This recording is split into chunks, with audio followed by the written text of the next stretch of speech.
এই দেশের ইন্ডাস্ট্রি গুলো ডে বাই ডে বন্ধ হয়ে যাচ্ছে। তোমরা লিড দিয়ে এই গার্মেন্টস ইন্ডাস্ট্রি বন্ধ করতে পারো, এখন খুলতে পারো না? শ্রমিক লিডারদেরকে বক্তৃতা দিতে শুনলাম যে বন্ধ ইন্ডাস্ট্রি গুলি খুলে দিতে হবে। আরে সে মালিক এখন কেন খুলে দিবে? এখন কেন গার্মেন্টস মালিকরা ইন্ডাস্ট্রি খুলে দিবে? একটা ইন্ডাস্ট্রি বানাতে পারো না? বানায় তাদেরকে চাকরি দাও। একটা ইন্ডাস্ট্রি এরকম করে বানায় তাদেরকে চাকরি দাও না পারলে। এখন কেন গার্মেন্টস মালিকদেরকে খুলতে হবে এইসব বন্ধ ইন্ডাস্ট্রি?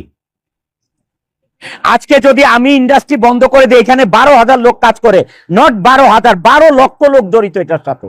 সাভারে, আশুলিয়াতে, গাজীপুরে 230 থেকে 240টা এই ধরনের গ্রুপ অফ ইন্ডাস্ট্রি বন্ধ করে দিয়েছে মালিকরা। লক্ষ লক্ষ লোক শ্রমিক বেকার হয়ে গেছে। 13%, 14% আসে হচ্ছে আমাদের রেমিটেন্স যোদ্ধাদের থেকে।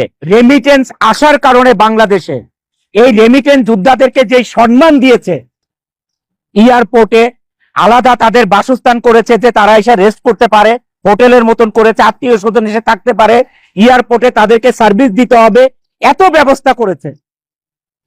যারা 84% বাংলাদেশে রেমিটেন্স আনে তাদের জন্য কি করেছে?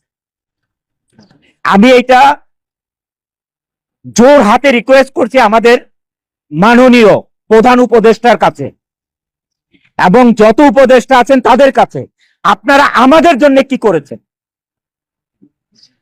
যারা 84% রেমিটেন্স আনে বাংলাদেশে তাদের জন্য আপনারা কি করেছেন? গার্মেন্টস ইন্ডাস্ট্রি সচল রাখার জন্য কি করেছেন? আমরা সবাই আশা করেছিলাম যে ঈদের সময় অ্যাটলিস্ট একটা বেতন ব্যাংকে লোন দেওয়া হবে। যে শ্রমিক ভাই বোনদেরকে আমরা কি করতে হবে দেখেন, মার্চ মাসে ফেব্রুয়ারির বেতন দিতে হবে, বোনাস দিতে হবে, আবার মার্চ মাসের 50% বেতন দিতে হবে। একটা গার্মেন্টস মালিক কোত্থেকে পাবে এই তিনটা জিনিস এক মাসে? এই তিনটা জিনিস এক মাসে কোথায় পাবে একটা গার্মেন্টস মালিক? যারা 84% রেমিটেন্স এনে বাংলাদেশের অর্থনীতির চাকা সচল রাখে তাদের জন্য কি করেছেন? গার্মেন্টস মালিকেরা মুখ চুপ বোঝে, মুখটা চুপ থেকে কি করতেছে, গার্মেন্টস গুলো আরএমজি গুলো বন্ধ করে চলে যাচ্ছে। আপনারা একবার চিন্তা করেছেন যে আপনারা যে ইন্ডাস্ট্রি গুলো বন্ধ করে চলে যাচ্ছেন, এই দেশের অর্থনীতির অবস্থা কি হবে? এই দেশের কর্মসংস্থানের অবস্থা কি হবে? এই শ্রমিক লিডাররা কয়েকজন মিলে এই দেশে চালাতে পারবে না? তারা একজন একটা ইন্ডাস্ট্রি করতে পারবে?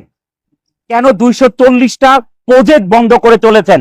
240টা ফ্যাক্টরি না, 240টা গ্রুপ অফ কোম্পানি ইন্ডাস্ট্রি বন্ধ করে চলে গেছেন।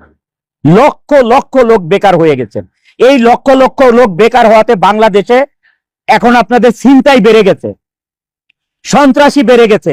এই যদি আমার ইন্ডাস্ট্রি এখানে বন্ধ হয়ে যায়, এই 12,000 লোকের কত লোক এখানে সন্ত্রাসী হয়ে যাবে কল্পনা করতে পারবেন না।